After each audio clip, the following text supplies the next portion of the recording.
Чехія – одна із найбільш промислово розвинутих країн у світі. Скинувши комуністичне панування у 1989 році, вона зуміла провести успішні економічні реформи і за 3 десятиліття збудувати міцну ринкову економіку, яка демонструє стабільне зростання. В історії України і Чехії є значна кількість аналогій, які роблять чеський досвід дуже цінним і повчальним для нашої країни. В той же час існують і очевидні розбіжності, через які сьогодні наші країни займають дуже різні позиції у світових рейтингах економічного успіху. Першим історично зафіксованим населенням чеських земель було кельтське плем'я боїв, від яких ця територія отримала назву, під якою була відома протягом багатьох століть – Богемія.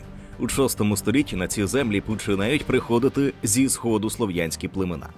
Перший прообраз держави з'являється у IX столітті, коли на сході нинішньої Чехії виникає князівство Велика Моравія. Її правитель, князь Ростислав, так само як і Володимир Великий, вирішив насадити у державі християнство і звернувся у Константинополь з проханням прислати місіонерів.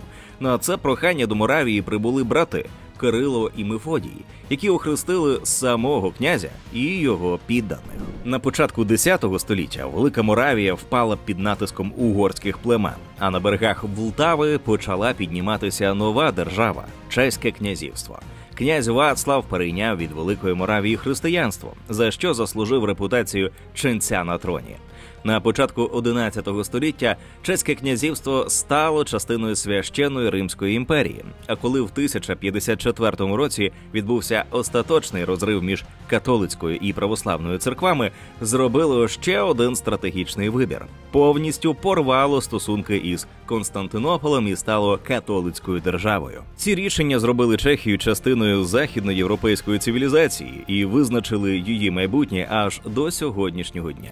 Вже незабаром чеські князі отримали від папи корону і титул королів Богемії і стали курфюрстами Священної Римської імперії, тобто особами, які мали право голосу при виборах імператора. У 13 столітті королівство Богемія переживає розквіт. Наприкінці століття за правління короля Вацлава II біля міста Кутна Гора було відкрито родовище срібної руди.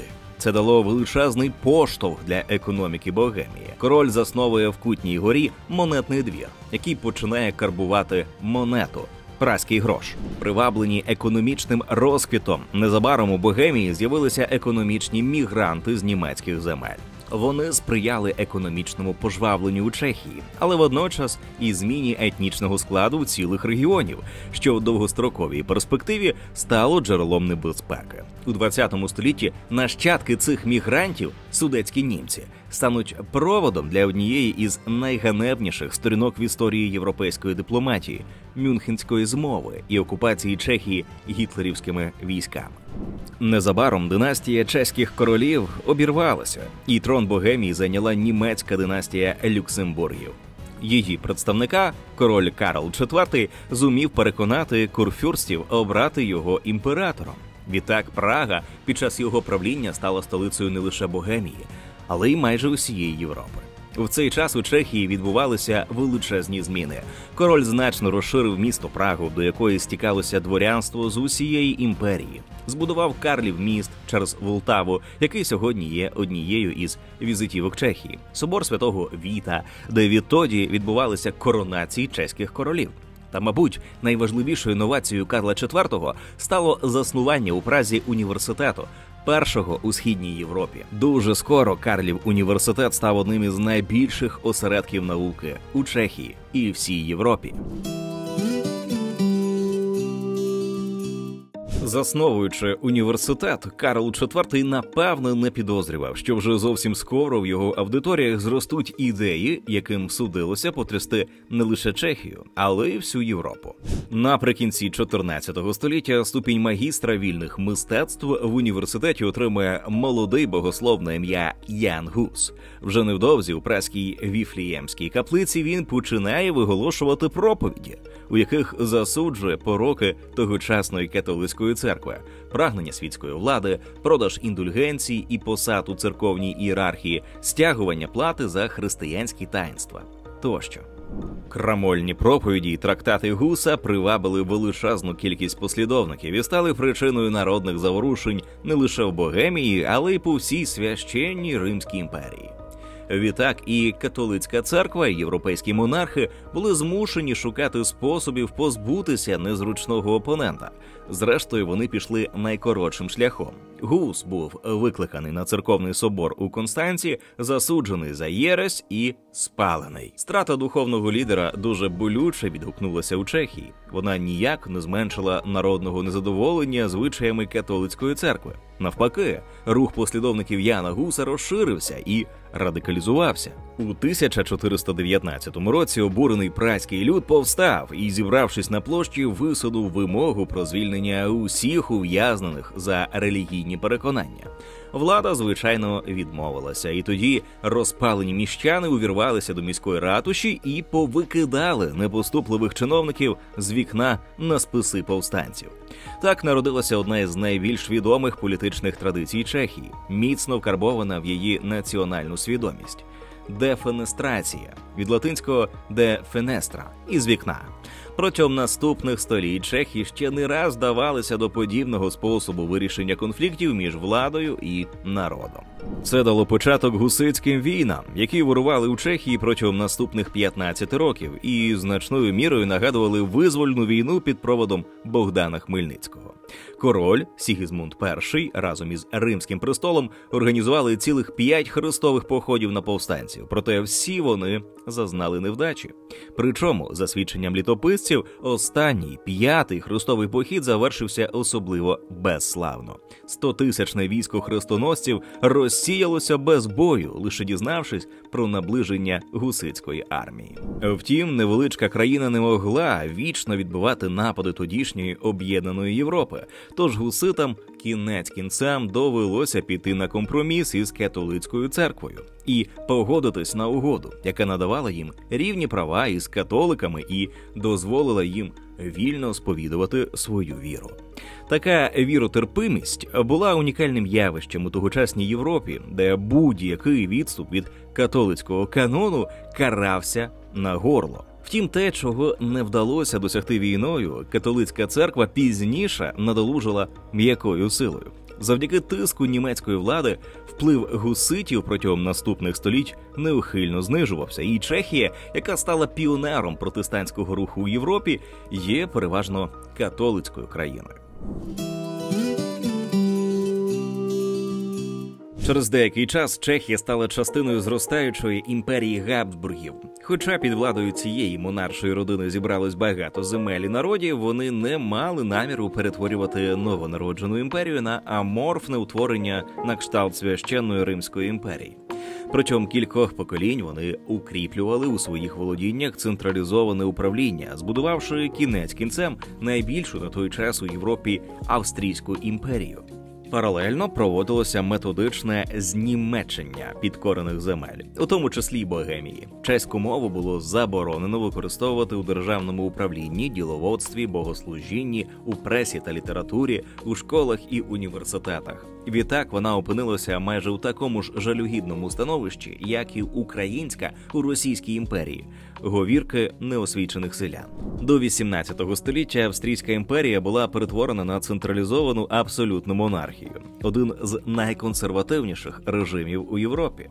Проте після низки прикрих воєнних поразок, зокрема у Семирічній війні, у імператриці Марії Терезії вистачило розуму усвідомити, якщо держава хоче вижити, вона має змінитися і модернізуватися. Тож вона розпочала реформи, покликані зробити Австрійську імперію розвиненою державою.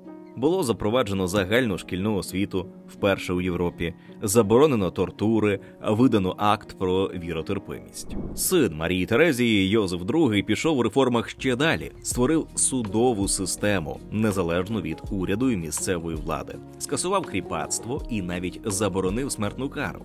Тож на цьому повороті історії Чехія разом з імперією, під владою якої вона перебувала, значно обігнала Україну. У Російській імперії кріпацтво було скасоване на 80 років пізніше, у 1861 році. А незалежна судова система ні в Росії, ні в Україні не створена і до сьогодні. 19 сторіччя по всій Європі було відзначене відродженням націоналізму. Поневолені імперіями народи почали відроджувати свою національну гідність і ідентичність. Це викликає напруження між імперською владою і національними рухами. І нарешті ці протиріччя у 1848 році вибухнули хвилею революції, яка прокотилася по всій Європі і отримала назву «Весна народів». Проте, хоча революція 1848 року зазнала поразки, вона все ж таки змусила австрійську владу здійснити нові реформи. В імперії було створено парламент, завдяки чому всі класи населення і народи, що населяли імперію, отримали політичне представництво. Також було розширено права місцевих органів влади та процедура їх виборності. Був остаточно зруйнований феодальний устрій. Влада пішла на земельну реформу і наділила селян землею. У результаті в імперії з'явилися мільйони самостійних селянських господарств. Також здійснили заходи для розвитку промисловості. Інвестнянь, правда, австрійський уряд не запроваджував. Зате остаточно скасував систему цехів, які обмежували конкуренцію та монополізували ринок праці, що дозволило залучати до виробництва велику кількість нових людей. Також було максимально спрощено процедуру відкриття бізнесу. Буквально будь-який громадянин, сплативши певну суму, міг отримати право на відкриття власної справи. Завдяки нововведенням економіка Австрії розпочала стрімке зростання. Причому найбільше воно відчувалося саме у чеських землях. До кінця 19 століття Чехія стала кузнею імперії, де були зосереджені головні промислові підприємства і технологічні інновації. Деякі із заснованих тоді підприємств, як, наприклад, заводи «Шкода», зуміли пережити бурі 20 століття і досі числяться серед технологічних лідерів Європи. Проте бурхливий розвиток промисловості не міг ні приховати, ні виправити прикрого становища, у якому перебували пригнічені нації Австрійської імперії. Національний спротив підривав центральну владу та ослаблював всю державу. Імперія була приречена, потрібен був тільки поштовх. Друзі, 70% наших глядачів не підписані на наш YouTube-канал. Ви допоможете у поширенні економічної свободи в Україні вашою підпискою на ціну держави, лайком цього відео та коментарем під ним.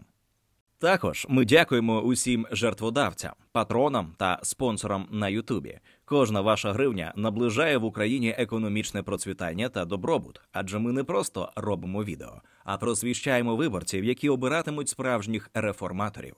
Допоможіть нам у цьому. Посилання про підтримку ціни держави в описі. Як це не дивно, такий поштовх дала сама Австро-Угорщина. У липні 1914-го вона розв'язала Першу світову війну, з якої їй вже не судилося вийти цілою імперією. Основним полем бою для чехів став Східний фронт. Як піддані Австро-Угорської монархії, вони були зобов'язані взяти участь у війні з Російською імперією.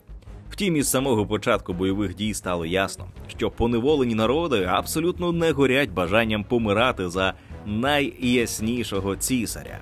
Тож у бойових частинах, сформованих поза Австрією та Угорщиною, панував низький моральний дух. І прибувши на лінію фронту, чеські та словацькі вояки масово здавалися у полон російській армії. Дуже скоро на російській території опинилися тисячі навчених вояків, які воліли воювати не за славу імперії, а за її розпад і створення власних національних держав. У цьому відношенні їхні інтереси чудово збіглися з інтересами росіян, які підтримували будь-які сепаратистські рухи на території ворога. Можна сказати, що перший зародок майбутньої Чехословаччини з'явився у Дарниці, яка тоді ще не була районом Києва. Саме там розташовувалися великі табори для військовополонених, із яких росіяни почали вербувати добровольців для створення національних частин для війни з Австро-Угорщиною.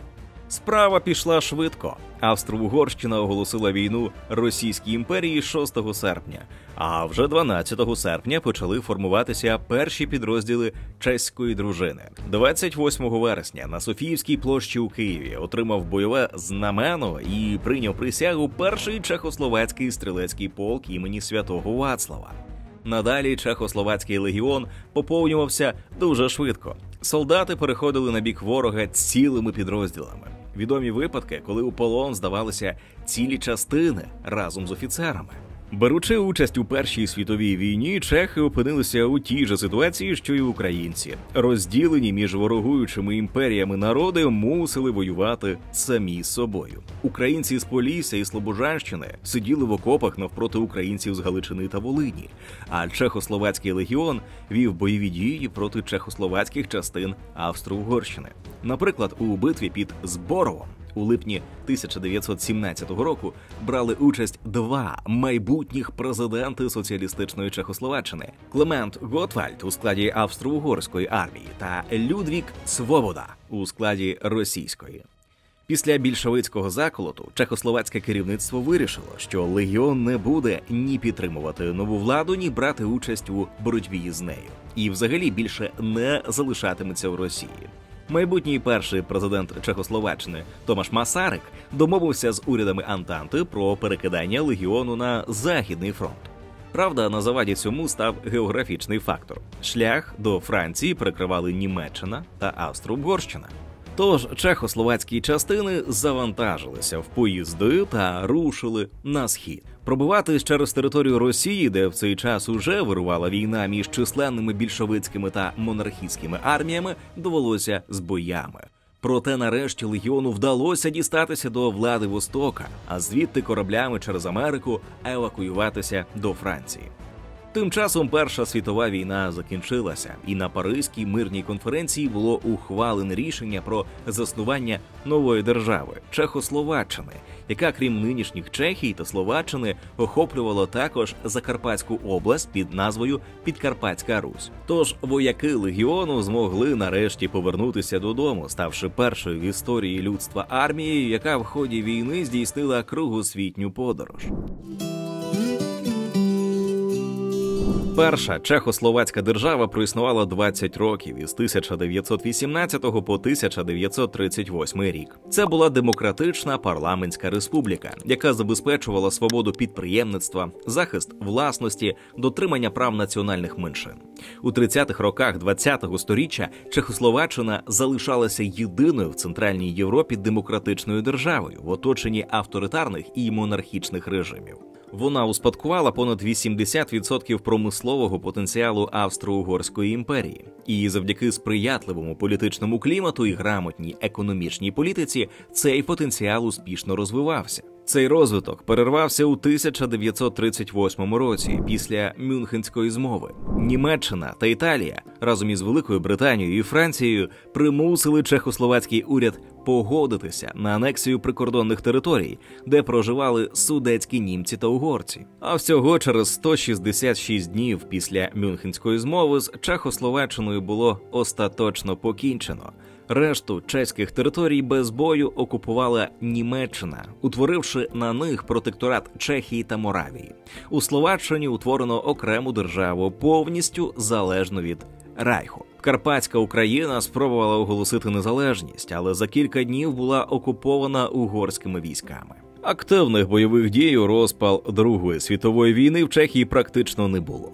У квітні 1945 року при наближенні американських військ чехи почали самостійно брати під контроль міста і комунікації. Деморалізовані залишки вермахту і судетські німці вже не могли чинити цьому дієвого опору. Тоді ж в країну повернувся довоєнний уряд і першим ділом заходився робити те, про що чехи мріяли протягом всіх років окупації – виселяти із чеських земель німців. Протягом 1945-46 років до Австрії, Східної і Західної Німеччини було вигнано близько 3 мільйонів людей. Відсоток німецького населення у Чехії знизився із 29,5% у 1930 році до 1,8% у 1950 році. 10 травня, вже після капітуляції Німеччини, радянські частини здійснили марш до Праги та вивісили над містом червоний прапор. Таким чином, Чехословаччина увійшла до радянської окупаційної зони, і це визначило її долю на півстоліття наперед.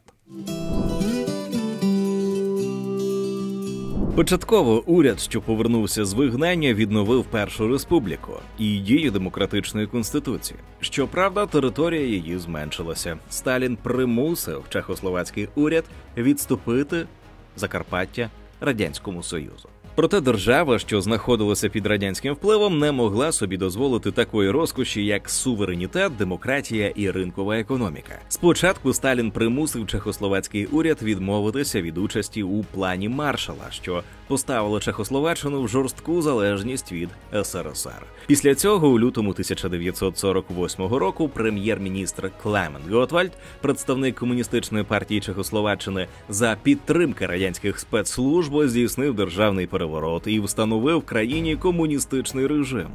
Як виглядає правління комуністів і працює планова державна економіка, українці добре знають із власного досвіду. Окремо, як діяла окупаційна влада у Чехословаччині, ми розглядали у відео «Окупація Європи СРСР». Чехословаччина отримала аналоги радянських КГБ і ГУЛАГу. Були знищені усі партії, крім комуністичної. Пройшли показові політичні процеси. Промисловість було націоналізовано, а селяни піддані насильницькій колективізації. Утім, чехословацьким комуністам так і не вдалося досконало скопіювати методи своїх московських покровителів. Відтак, у їхньому переконанні радянська влада вийшла менш переконливою. Репресії були значно менш масовими, смертні вироки виносилися рідше, режим у трудових таборах був м'якший, аніж в ГУЛАГу.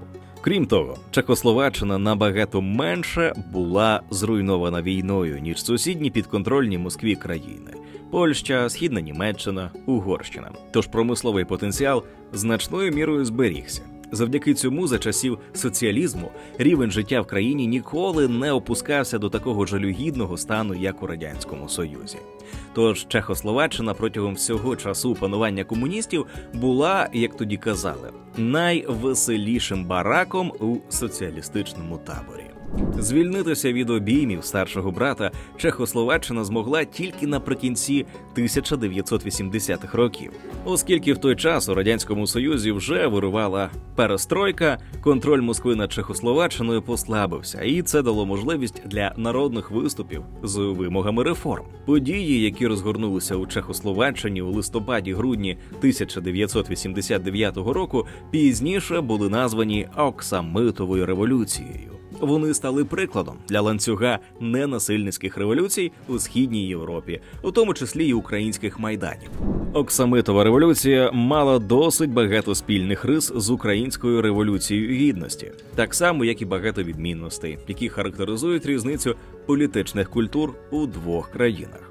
Почалася вона 17 листопада 1989 року. У цей день празькі студенти організували акцію, присвячену 60-річчю закриття нацистським режимом усіх чеських університетів. Після закінчення запланованої акції частина натовпу не захотіла розходитися і пішла вулицями міста, співаючи пісень і скандуючи нелояльні до влади гасла. Нарешті, надвечір у влади здали нерви, і поліцейські жорстоко розігнали мітинг, не жаліючи кийків. Це викликало масове обурення громадян, які в найближчий вихідний день зібралися на масові мітинги в усіх великих містах. До Праги з усіх кінців країни прямували протестуючі і спецзагони поліції.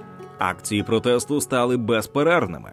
Влада привела в бойову готовність армію і готувалася застосувати її проти протестуючих. Проте з цього моменту починаються розбіжності між чеським і українським сценаріями. Через тиждень протистояння комуністична влада, відчувши, що в повітрі запахло новою дефенестрацією, відмовилася від застосування сили і пішла на перші поступки, відпустила із в'язниць ряд відомих дисидентів. Далі події тільки прискорювалися. Уже 10 грудня президент Густав Гусак подав у відставку. А 29 грудня федеральні збори обрали президентом відомого дисидента Вацлава Гавела. Опівночі 31 грудня 1989 року з екранів телевізорів до громадян Чехословаччини звернувся новий президент.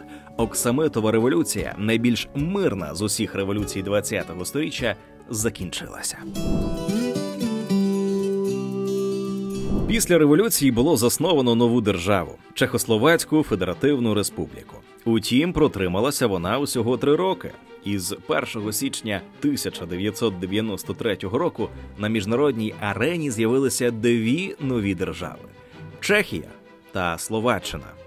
Головним завданням демократичної чехословацької, а згодом чеської влади стало перетворення державної економіки на ринкову. Такого досвіду на той момент у світі не було, тож довелося винаходити власні шляхи.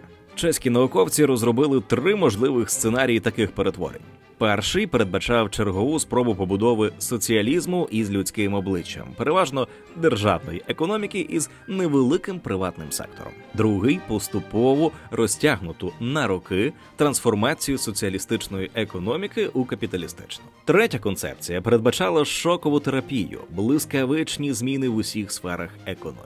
Першу концепцію було відкинуто одразу, оскільки чеська громадськість на той час уже нервово реагувала на слово «соціалізм». Потім, після нетривалих, але палких дискусій, було обрано третю концепцію, за реалізацію якої взялася група економістів на чолі з тодішнім міністром фінансів Чехословаччини Вацлавом Клаусом.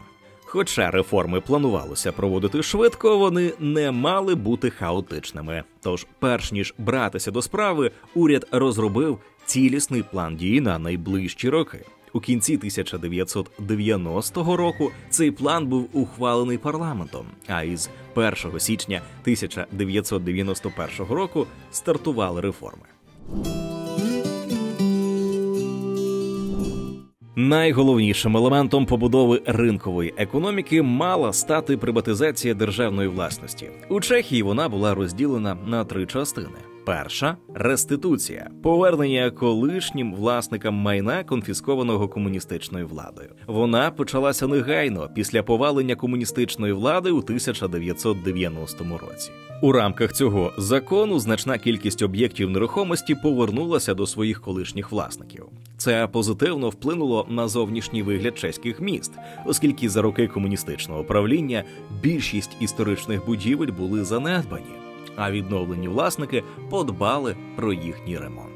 Втім, реституція не йшла легко, і з нею виявилася пов'язана величезна кількість проблем і суперечок. Адже за 40 років комуністичного правління більшість попередніх власників пішли із життя, і далеко не завжди було зрозуміло, хто саме з їхніх нащадків може претендувати на спадщину. Це викликало величезну кількість суперечок між спадкоємцями та державою, багато з яких тривають і до сьогодні.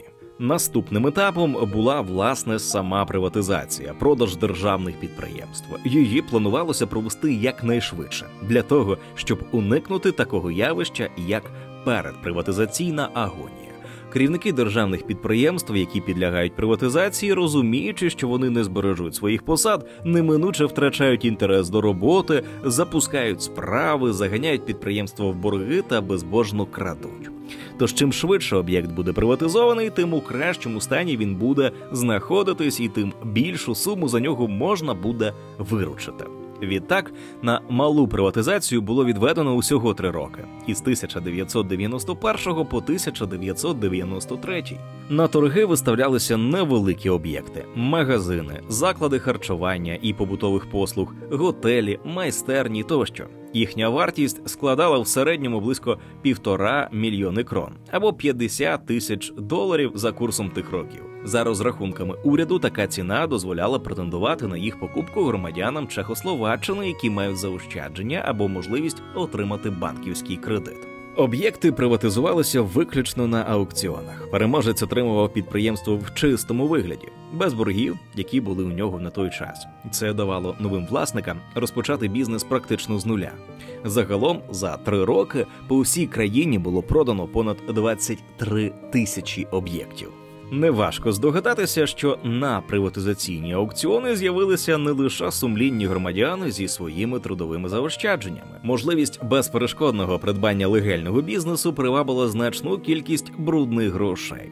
Уже до кінця першого року приватизації генеральний прокурор заявив про те, що до країни почав надходити сумнівний арабський та італійський капітал і запропонував проводити перевірку походження коштів. за які купуються об'єкти. Утім, ці пропозиції не були реалізовані.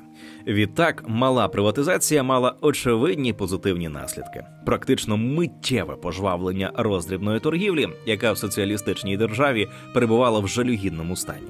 Розвиток громадського харчування і сектору послуг. Водночас вона призвела до активізації криміналу і розвитку схем відмивання брудних грошей. Паралельно уряд здійснював і приватизацію великих та середніх державних підприємств. Її першим важливим етапом стала купонова приватизація.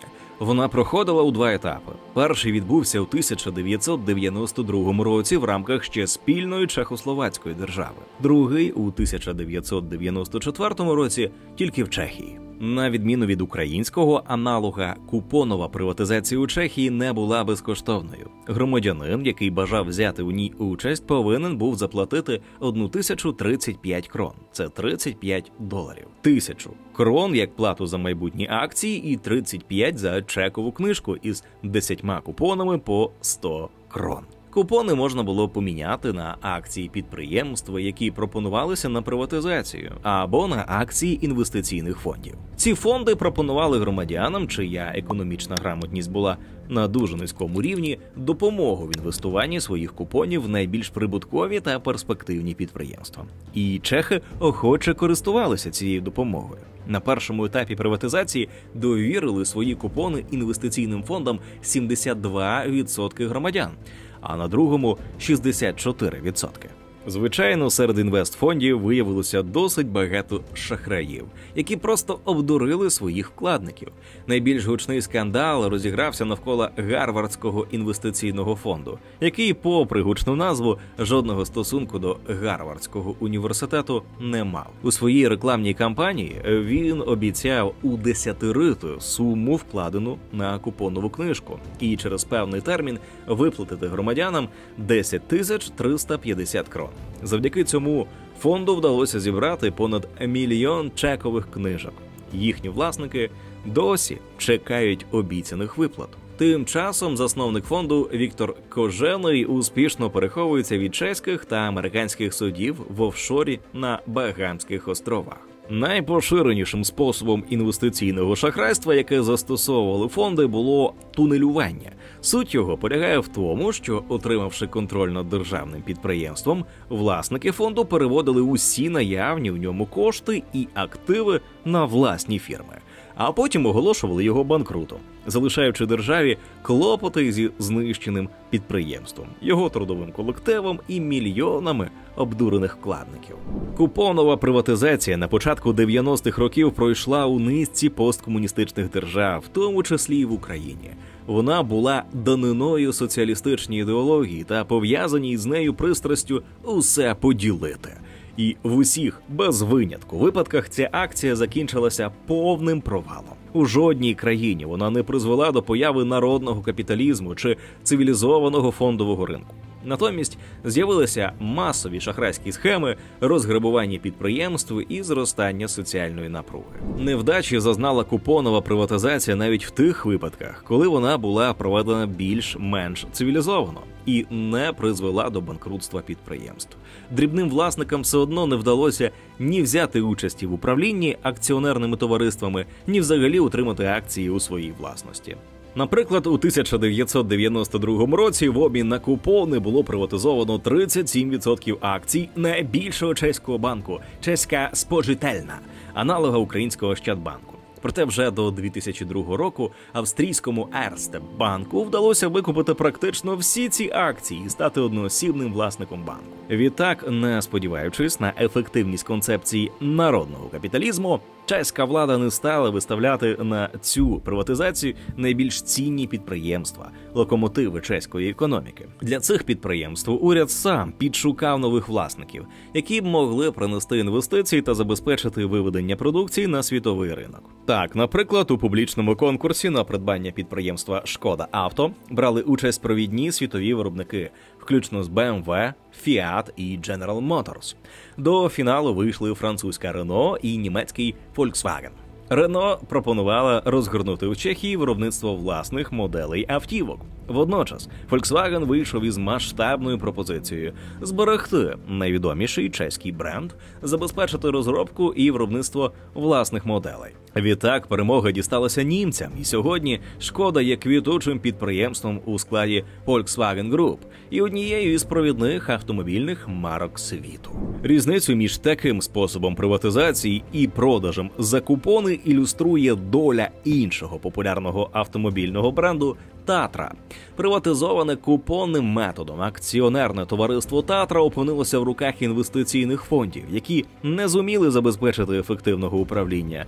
Протягом наступних років підприємство занепадало, періодично змінюючи власників і врешті-решт повністю припинило виробництво автомобілів. Хоча в рамках великої приватизації довелося підшуковувати власників сотням підприємств, уряд Чехословаччини дотримався ухваленого рішення не зволікати із цією справою. Для ефективної організації процесу у 1990 році було створено Міністерство у справах національного майна і його приватизації. Воно виконало свою місію за 6 років і у 1996 році було розформоване за непотрібністю. Про те, наскільки вдалою була концепція чеської приватизації, можна частково судити, порівнявши її з українською. Адже вітчизняна влада зробила все діаметрально навпаки. В Україні перемогла концепція повільної приватизації. Держава десятиліттями не зважується розпрощатися із тисячами підприємств. Як результат, станом на довоєнний 2021 рік, вона продовжувала володіти 3343 підприємствами, із яких 943 прибуткові, а збиткових 511. При цьому 1885 підприємств взагалі не працюють. Тож передприватизаційна агонія, якої так намагалися уникнути чеські урядовці, триває на українських підприємствах десятиліттями, сприяючи їх занепаду і стаючи щедрим підґрунтям для знаменитої української корупції. У результаті колись цілком привабливі підприємства повністю зруйнувалися і перетворюються просто на ділянки землі, захаращені залізобетонними конструкціями. Водночас не зафіксовано жодного випадку, коли б український уряд підібрав для стратегічного підприємства нового власника із числа провідних західних корпорацій. А сьогодні для більшості із колишніх індустріальних гігантів вже немає сенсу їх шукати, оскільки там втрачені і виробництва, і технології, і трудові колективи. Натомість провідні українські підприємства опинилися в руках вітчизняних і російських олігархів, інтереси яких обмежуються переважно експлуатацією вже наявних потужностей і нарощуванням впливу на владу для отримання дотацій і податкових преференцій. Докладніше про історію української приватизації ми розповіли в окремому відео. А про те, як зробити приватизацію прозорою в Україні та віддати приватному власнику активи, ми розповідали в іншому відео. Одночасно із приватизацією було запроваджено ринкові зміни. Одномоментно із 1 січня 1991 року в Чехословаччині було скасовано державне регулювання цін. Під контролем уряду залишилось всього 15% ВВП, які містили соціально чутливі позиції, такі як електрика, тепло, вода, комунальні та телекомунікаційні послуги. А до кінця 1991 року було знято регулювання із більшості цих позицій. Так що під ціновим контролем залишилося тільки близько 5% ВВП. У цей же день було скасовано практично всі обмеження на внутрішню і закордонну торгівлю. На ринок почали масово надходити імпортні товари, а місцеві виробники, які раптово втратили ринок Ради економічної взаємодопомоги, економічного союзу в рамках соціалістичного табору, почали шукати своє місце у світовій торгівлі. Зазвичай масштабні економічні перетворення призводять до значного падіння ВВП та високої інфляції. Тому програма реформ містила певні подушки, які дозволили пом'якшити ці явища. Протягом підготовчого 1990 року Національний банк різко девальвував чехословацьку крону, знизивши її курс із 15 до 28 крон за долар. А із 1 січня 1991 року курс було зафіксовано на цьому рівні. Крона була девальвована нижче за свій реальний ринковий курс, у результаті чого вона стала недооціненою валютою. Це створило більш сприятливі умови для експортерів, які змогли запропонувати закордонним партнерам нижчі ціни на власну продукцію. Водночас занижений курс крони робив менш вигідним імпорт, завдяки чому місцевим виробникам вдалося втримати значну частину внутрішнього ринку. До того ж, учасники міжнародної торгівлі отримали можливість протягом тривалого часу орієнтуватися на стабільний курс національної грошової одиниці та не враховувати ризиків його збільшення чи зменшення. Національний банк Чехії утримував курс крони протягом 6 років, до того часу, як чеська економіка досить міцно стала на ноги. У 1997 році від цієї політики відмовилися, і курс крони став плаваючим.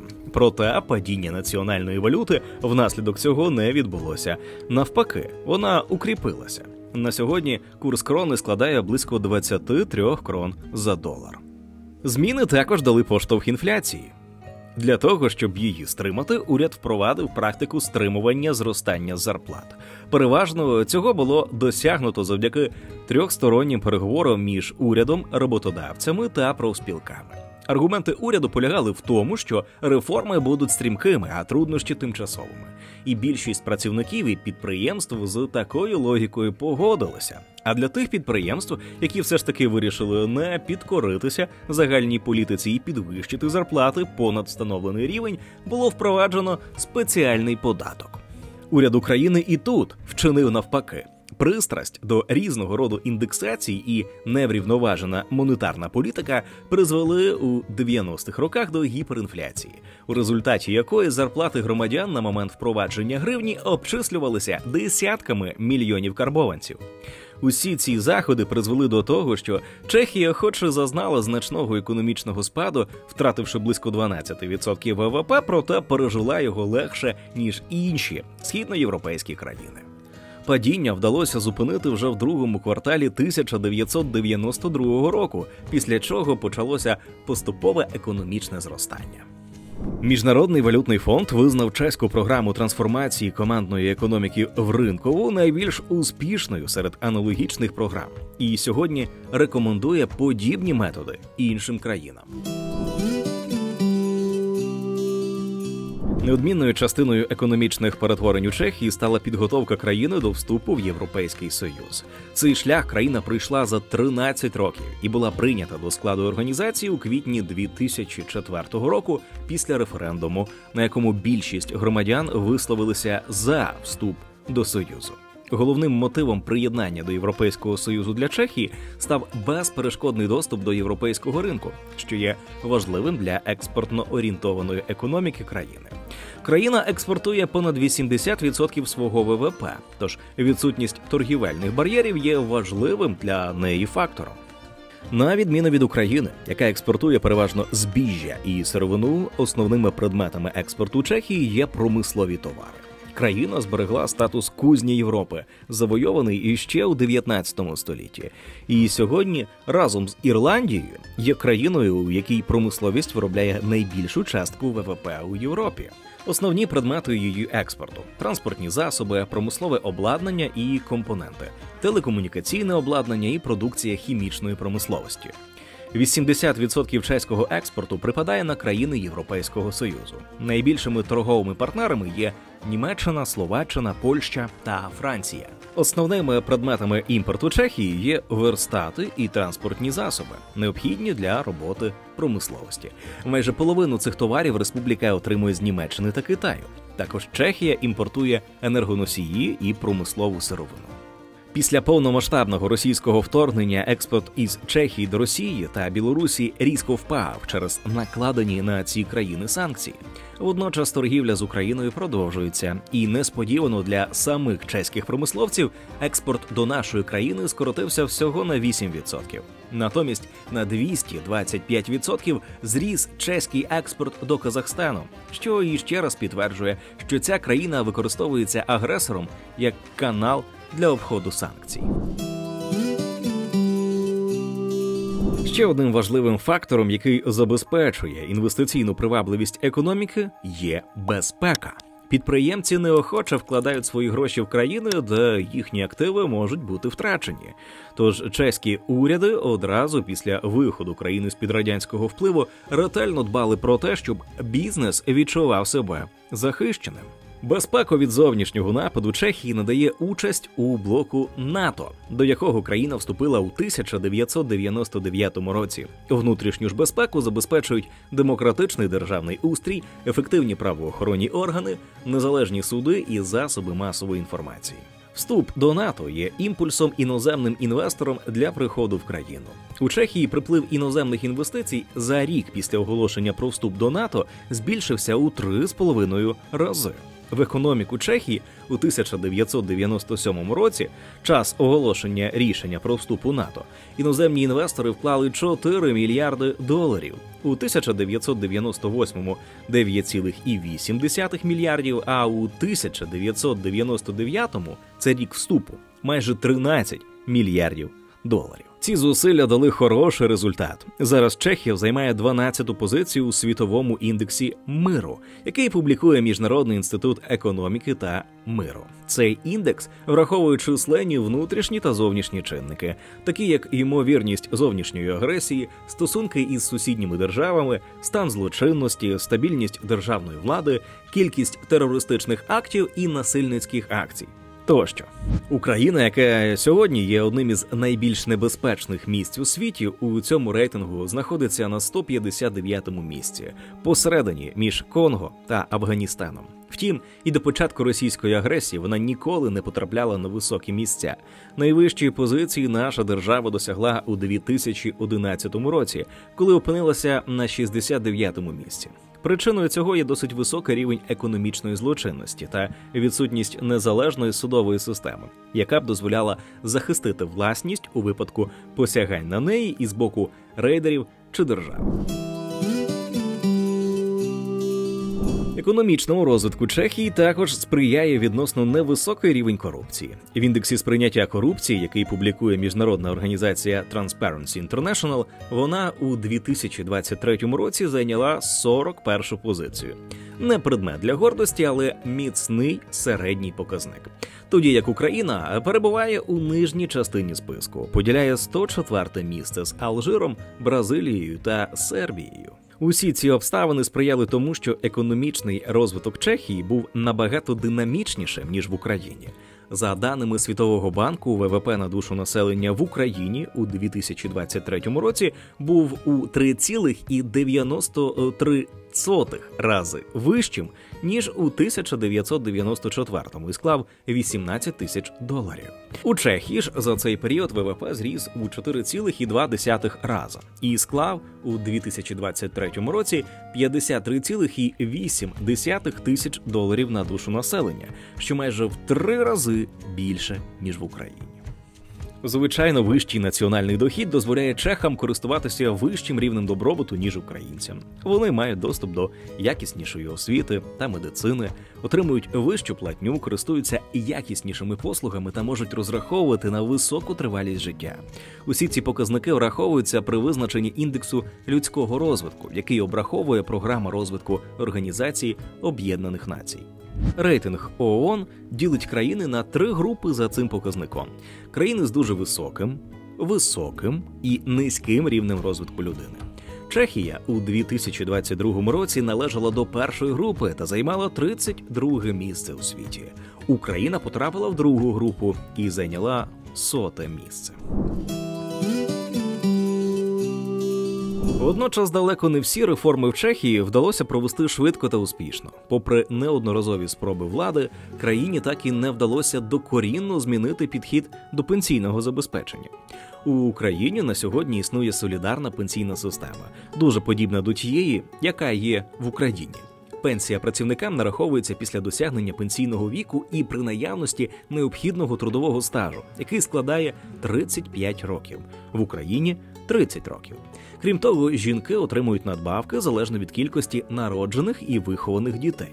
Середній розмір пенсії у Чехії на кінець 2023 року складав близько 20 тисяч крон – $870, що відповідає приблизно половині середньої заробітної плати в Україні. У 1999 році було ухвалено рішення про збільшення пенсійного віку, який на той час складав для чоловіків 60 років, а для жінок 53-57 років, залежно від кількості вихованих ними дітей. Зараз триває процес поступового підвищення пенсійного віку. Для чоловіків він щороку збільшується на 2 місяці, а для жінок – на 6 місяців. Передбачається, що до 2035 року пенсійний вік для всіх чехів складе 65 років. Чеська пенсійна система відчуває ті ж самі проблеми, що і українська. Через низький рівень народжуваності і старіння населення навантаження на пенсійний фонд постійно збільшується. У 2000 році на 100 людей працездатного віку припадало 35 пенсіонерів.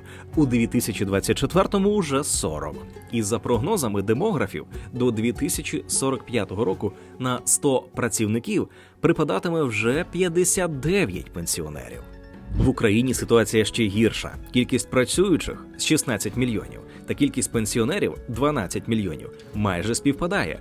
Виходить десь 1,3 працюючих на одного пенсіонера. А якщо рахувати лише тих працюючих, хто сплачує соціальний внесок, а це 12 мільйонів, співвідношення падає до 1:1. Це робить відмову від солідарної пенсійної системи для України питанням життя та смерті. Але заради електоральних результатів жодна влада із часів Кучми не наважилась на проведення пенсійної реформи. Відтак нинішня система вже вичерпує свої можливості. Та чеська влада не раз робила спроби її реформування і впровадження накопичувальних пенсій. У 2011 році було запропоновано план реформи, дещо подібний до того, який нині обговорюється в Україні. Згідно із проєктом, впроваджувався другий рівень пенсійної системи – приватні пенсійні фонди. Кожен громадянин отримав можливість за бажанням перенаправити частину своїх пенсійних внесків. При цьому громадянин отримував можливість до певної міри керувати використанням своїх грошей. Кожен фонд мав запропонувати своїм клієнтам принаймні 4 стратегії управління – консервативну, динамічну, збалансовану і вкладення грошей у державні облігації. Окрім того, працівникові надавалася можливість накопичувати собі на додаткову пенсію, роблячи внески зі своєї зарплати. При цьому держава зобов'язалася збільшити ці внески, додавши певну суму її від себе. Ця реформа була ухвалена парламентом і вступила в дію. Проте виявилось, що населення не підтримує нововведення і рішуче відмовляється від накопичень у пенсійних фондах, навіть за умови того, що вони вкладатимуться у процвітаючу чеську економіку. Відтак, після кількох років марних спроб запустити другий рівень страхування, чеський уряд визнав провал реформи, та у 2016 році закон про неї було скасовано. Популізм у чеському суспільстві переміг здоровий глузд. Українська влада, очевидно, вивчила досвід своїх чеських колег, тож в пропонованому нею варіанті впровадження накопичувальних пенсій не має і сліду добровільності. В напрацьованому Міністерством соціальної політики законопроєкті передбачається в обов'язковому порядку направляти на пенсійне страхування частину податків працевлаштованих осіб.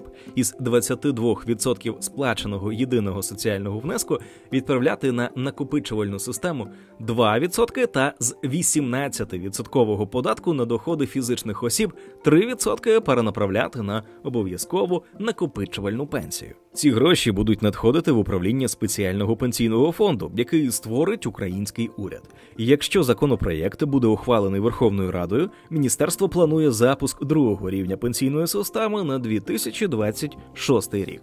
Тим часом чеський уряд, переконавшись у марності спроб запровадити пенсійне страхування, продовжує латати солідарну систему. Зокрема, наразі чеський парламент розглядає закон, який передбачає низку нововведень. Планується подальше поступове збільшення пенсійного віку до 68 років, ускладнення умов дострокового виходу на пенсію, зменшення коефіцієнтів для щорічних індексацій тощо. Також пропонується надати можливість подружжям зробити пенсійні внески спільними. Таким чином, незалежно від того, як співвідносяться їхні заробітки, чоловік і дружина після виходу на пенсію отримують приблизно однакові виплати. Така норма покликана нівелювати несправедливість, яка виникає через те, що жінка приділяє більше часу народженню і вихованню дітей. Як наслідок, вона менше заробляє і згодом отримує меншу пенсію, ніж її чоловік. Наразі закон ухвалений Нижньою палатою чеського парламенту. Щоб він набрав чинності, його має підтримати також Сенат і підписати президент. Хоча, як бачимо, Чехії вдалися не всі реформи, країна протягом останніх десятиліть розвивалася більш успішно, ніж Україна. І сьогодні наші країни перебувають на дуже різних рівнях суспільного та економічного розвитку. Причин такого становища досить багато. Одна з них – політичний вибір, зроблений понад 1000 років тому, коли обидві країни приймали християнство. Чехія зробила вибір на користь католицької версії, що зробило її частиною західноєвропейської цивілізації. Русь же обрала православ'я, що кінець кінцем привело її у зону впливу Російської та Османської імперії. Насправді, в той час цей вибір не виглядав настільки очевидним, як сьогодні. Дещо підупалий, але все ще блискучий Константинополь здавався більш привабливим центром тяжіння, ніж занурена у середньовічну темряву Європа. Пізніше, коли Європа побудувала квітучу цивілізацію, Україна робила кілька спроб долучитися до неї. Проте щоразу цьому на заваді ставала Москва. І сьогодні Україна знову бореться за право долучитися до Заходу, долаючи спротив колишньої імперії. Перебування в різних цивілізаційних концепціях відчутно відбилося на суспільних традиціях. Чехи протягом кількох століть в умовах австрійського освіченого абсолютизму засвоювали повагу до законів і розвивали навички приватної ініціативи. Більшість українців водночас перебували в умовах східної сатрапії, де єдиним законом була воля царя чи генерального секретаря, а будь-яка ініціатива каралася смертю.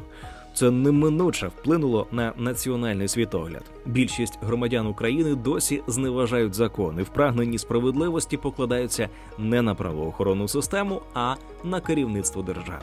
Нинішньому економічному процвітанню у Чехії дуже допомогло те, що країна зуміла досить уміло перевести із державної власності в приватну вже наявні виробництва, попри те, що деякі з них не змогли вписатися в нові економічні реалії, більшість успішно трансформувалися і сьогодні успішно розвиваються. В Україні через некваліфіковану і корупційну приватизацію або її відсутність промисловий потенціал, що існував до здобуття незалежності, майже повністю деградував. Тож, якщо нам і судилося колись збудувати успішну економіку, то це буде зовсім інша економіка, яка не базується на досягненнях попередніх поколінь. Водночас чехи і українці мають помітні спільні риси в національних характерах. Обидві нації мають інстинктивне прагнення до свободи, яке сформувалося під час тривалих народних війн під керівництвом виборних ватажків. Також у наших народах сильні традиції прямої демократії, які періодично приводять їх на Вацлавську площу у Празі і на Майдан Незалежності у Києві. Різниця полягає в тому, що в Чехії дефенестрації вже стали невід'ємною частиною національної легенди та навчили владу уважно прислухатися до народних настроїв. Українська влада ще проходить таке навчання. Після нападу Росії на Україну влада Чехії зайняла дещо роздвоєну позицію. Уряд країни завжди підтримував нашу державу. Натомість президент Чехії Мілош Земан зайняв фактично прокремлівську позицію, регулярно транслюючи тези російської пропаганди про бандерівців, громадянську війну і відсутність в Україні російських військ. У травні 2015 року він, єдиний з глав держав Євросоюзу, взяв участь у святкуванні Дня перемоги у Москві. За це Земан був критикований у Європі та США, натомість заслуживши похвалу з боку російського міністра іноземних справ Лаврова за гідність і гордість. У цілому, за словами відомого чеського дипломата Петра Коларжа, Земан став, цитата, «дуже корисним інструментом російської пропаганди». Кінець цитати. Утім, після повномасштабного вторгнення до України у 2022 році Мілош Земан перемінив свою позицію, засудив російське вторгнення і підтримував усі санкції, які накладалися на Росію в рамках Європейського Союзу.